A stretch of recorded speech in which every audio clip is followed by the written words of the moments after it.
வணக்கம். நெல்லை மாவட்டத்திலிருந்து வாசகன் ரிப்போர்ட்டர். விழிப்புணர்வு செய்திகளுக்காக. உடல் பருமனை குறைக்க அறுவை சிகிச்சை செய்த வாலிபர் பலி.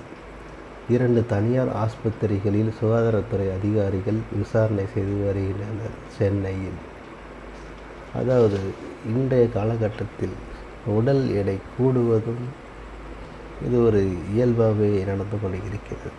சாதாரணமாக முன்பொரு காலத்தில் உடம்பு இல்லையேன்னு வருத்தப்பட்டு கொண்டிருக்கிற நேரத்தில் எல்லாருமே யாரை எங்கே பார்த்தாலும் சரி, என்னப்பா ஒல்லியாக இருக்கிற அப்படிம்பாங்க, நல்லா சாப்பிடு அப்படிம்பாங்க. ஆனால் இப்போ என்னப்பா ரொம்ப குண்டாகிட்டேன், வேலைக்கு போகலையோ அப்படின்னு கேட்பாங்க. ஒல்லியாக இருந்தால் வேலைக்கு இது சரியாக சாப்பிடலன்னு கேட்பாங்க. குண்டாக இருந்தால் என்னப்பா ரொம்ப குண்டாகிட்டேன், உடம்பு கொஞ்சம் குறைங்கன்னு சொல்லுவாங்க.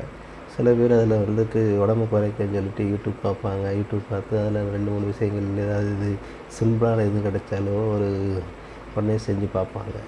இது ஒரு திட்டம்.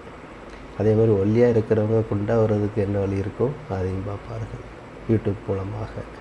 சில பேர் மருத்துவமனைக்கு செல்வார்கள். அந்த வகையில் இப்போது நடந்திருப்பது, சென்னையில் நடந்திருப்பது கேமச்சந்திரன் அவர்கள் புதுச்சேரி மாநிலம் முத்தியால்பேட்டையை டிவி நகரை சேர்ந்தவர் செல்வநாதன்.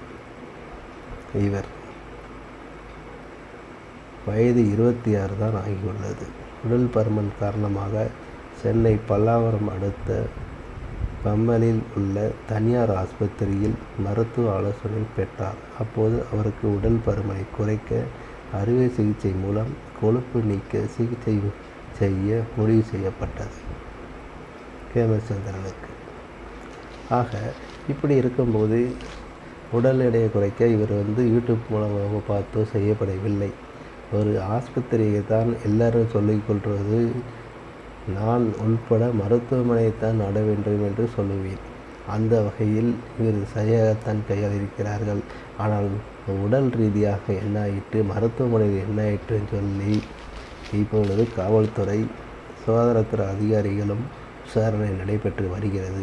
ஆகவே உடல் எடையை பொறுத்தமட்டில் கவனமாக கையாள வேண்டும் என்று சொல்லிக்கொண்டு உங்களிடமிருந்து நெல்லை மாவட்டத்திலிருந்து விழிப்புணர்வு செய்திகளாக இதை வைக்கிறேன். நன்றி, வணக்கம்.